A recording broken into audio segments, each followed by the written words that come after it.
आई है fresh lock technology जो रखे मसालों को हर समय फ्रेश।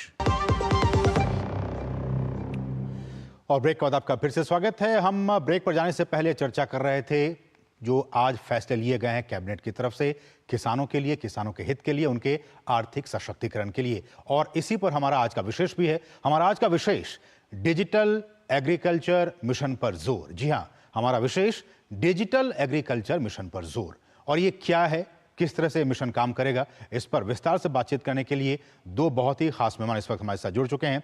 हमारे साथ रुचिका गुप्ता जी, आप देख सकते हैं टीवी स्क्रीन पर, जो कि सलाहकार हैं डिजिटल एग्रीकल्चर में। मैम, आपका बहुत बहुत स्वागत इस कार्यक्रम में। साथ ही साथ हमारे साथ दूसरे खास मेहमान डॉक्टर अशोक विशनदास, जो कि पूर्व अध्यक्ष हैं CACP से। सर, आपका भी बहुत बहुत स्वागत। शुरुआत रुचिका जी आप ही से मैं करना चाहूँगा। आज बहुत ही महत्वपूर्ण, हमने विस्तार से समझाया भी ग्राफिक्स के जरिए, वीडियो वॉल के जरिए कि ये क्या क्या है, इसके क्या कुछ कंपोनेंट्स होंगे।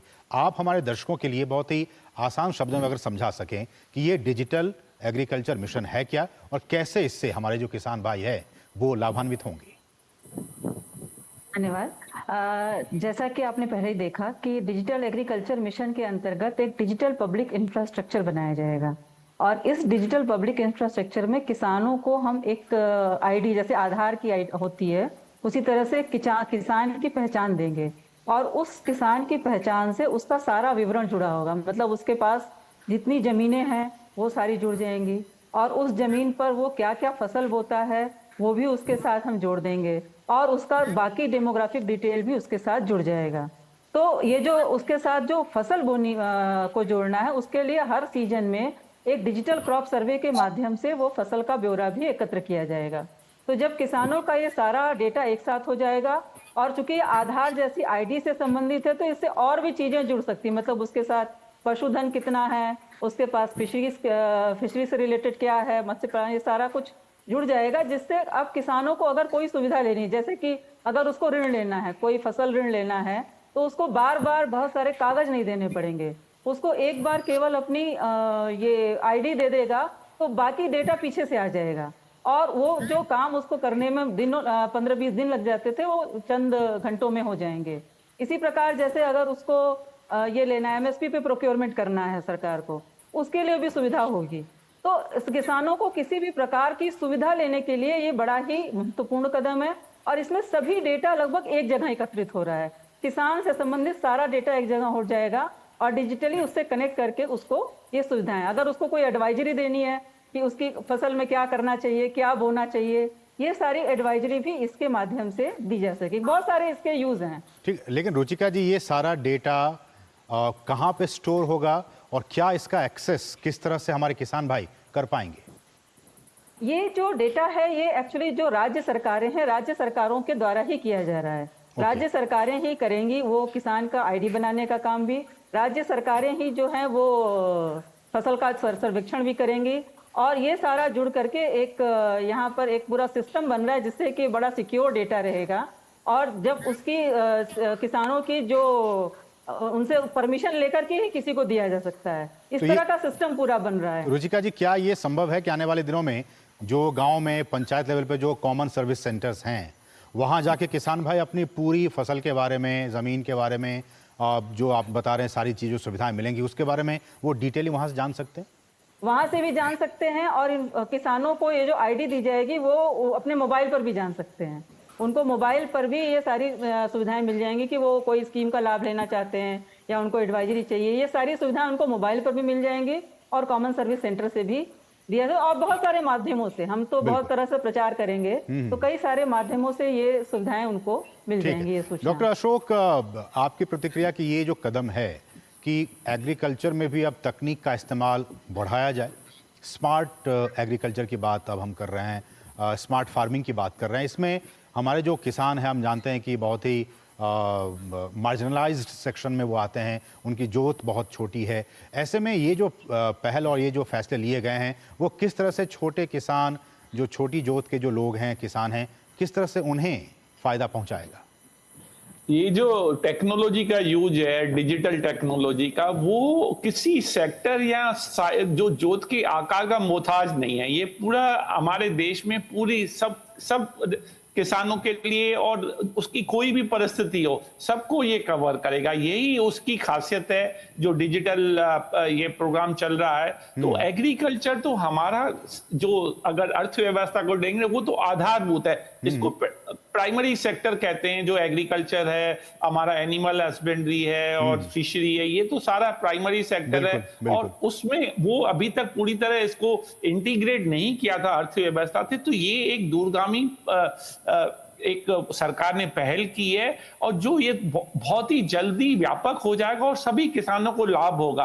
आपने ये क्वेश्चन पूछा कि वो कहीं किसी सेंटर में जाएगा, वो भी एक सुविधा है, लेकिन अभी तो आजकल क्या है कि सबके साथ मोबाइल है, और वो मोबाइल पे ही उसको ये सारी सूचना मिलेगी। उसको कहीं आने जाने की आवश्यकता नहीं है। वो घर बैठे जहां भी अपने खेत में, घर पे जहां भी चाहे, वो अपनी वो सारी सूचना एकत्रित कर सकता है। और इसके अलावा जो उसकी क्रॉप जो उसने बोई गई है, और वो भी उसको सारे डेटा मिलेंगे। उसके अलावा जो सैटेलाइट से जो क्रॉप एस्टिमेशन होता है कि उसकी कितनी प्रोडक्टिविटी हो रही, ईल्ड रेट क्या हो रहा है, उसकी भी उसको जानकारी मिलेगी। और जो पानी की सतह है, कितना ग्राउंड वाटर है, वो सारी इंफॉर्मेशन मिलेगी जो उसको अब तक नहीं पता होती है कि भाई कितना पानी है, क्या है, कैसी उसको फसल के लिए अपना प्रबंध करना है, अपना प्रोग्राम बनाना है, या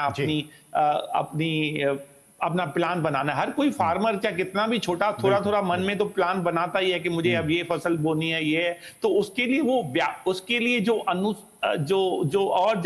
जो फैक्टर्स हैं, जैसे पानी की व्यवस्था है, उसकी उपज है और उसकी फर्टिलिटी है, वो सारी जानकारी उसको मिलेगी। ठीक है। ऐसे में रुचिका जी, किसानों के पास एक बड़ी समस्या होती है कि उन्हें इन जो पैसे की ज़रूरत होती है, क्रेडिट की ज़रूरत होती है, उसकी क्या इस पूरे डिजिटल इंटरवेंशन के बाद से क्या आपको लगता है कि उन्हें जो ऋण है, फसल ऋण, वो आसानी से मिल पाएगा? चूंकि डेटा सब सरकार के पास है, ऐसे में वो आसानी होगी। और दूसरी बात, सरकार कह रही है कि इस पूरे मिशन के जरिए जो आमदनी है किसानों की, वो भी अच्छी खासी हो जाएगी। आप इस जरा इसे एक्सप्लेन करके हमें समझाएं। हाँ बिल्कुल।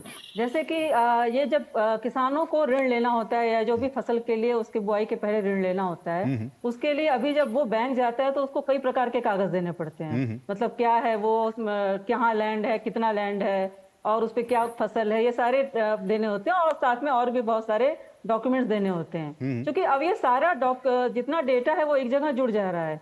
किसान आईडी के साथ वो पूरा डेटा जुड़ा होगा। तो जैसे ही वो अपना किसान आईडी वहां पर देगा बैंक में, तो उसके बैंक के पास बाकी सारा डेटा उसका पीछे से आ जाएगा। तो फिर उसको ऋण देने के लिए और भी कोई उसमें वेरिफिकेशन करने की जरूरत नहीं पड़ेगी, और केवल वो पूरा पीछे से चूंकि डेटा आ गया, तो वो प्रक्रिया बहुत ही आसान हो जाएगी और बहुत ही जल्दी किसानों को ऋण मिल सकेगा। तो इसमें जो स्टेक होल्डर्स होंगे मैम, बैंक को इसमें शामिल किया जाएगा, जो इंफॉर्मेशन सेंटर्स हैं उनको शामिल किया जाएगा, ड्रोन्स कैमरे का इस्तेमाल होगा, सेंसर्स का इस्तेमाल होगा, ग्राउंड वाटर्स की आप बात करें, तो इनमें जो टेक्नोलॉजिकल इंटरवेंशंस हैं उनके कंपोनेंट्स क्या क्या होंगे? इसमें ऐसा कर रहे हैं, एक तो 3 हम खुद से बना रहे हैं, जैसे कि वो किसान की रजिस्ट्री और खेत का फसल का ब्यौरा, और बाकी जो अलग अलग बने हुए हैं डिजिटल पब्लिक इंफ्रास्ट्रक्चर, उनको हम जोड़ देंगे। ठीक है। जैसे एनपीसीआई का बना हुआ है, आधार का डेटाबेस बना हुआ है, जैसे अब आपका वहां पर लाइव स्टॉक में लाइव स्टॉक स्टैक बना हुआ है, फिशरीज में फिशरीज स्टैक बन रहा है, तो उन सबसे जोड़ देंगे।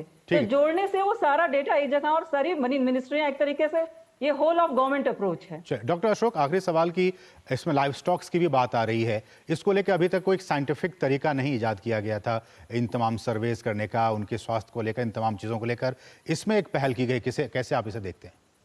देखिए, पशुधन हमारे देश के लिए बहुत ही महत्वपूर्ण है, और हमारे यहाँ जो लाइव स्टॉक की जो अगर लाइव स्टॉक सेंसर होते रहते हैं हर 5 साल में, तो अगर उसके आंकड़े देखो तो हम विश्व में सबसे बड़े पशुधन के धनी हैं। तो उनका जैसे मानव जाति का आपकी सुरक्षा चाहिए, उनके लिए स्वास्थ्य चाहिए, ऐसे पशुओं का भी स्वास्थ्य बहुत जरूरी है, और पशुधन और उसका भी विकसित करना है, उसको भी और बढ़ाना है। तो ये सारी जो पहल की जा रही है उसमें वो भी है। और इसके अलावा जो बागवानी है, मैं इसके लिए एक और इम्पोर्टेंट कहूंगा, उससे किसानों की आय बहुत बढ़ेगी। जैसे अगर हम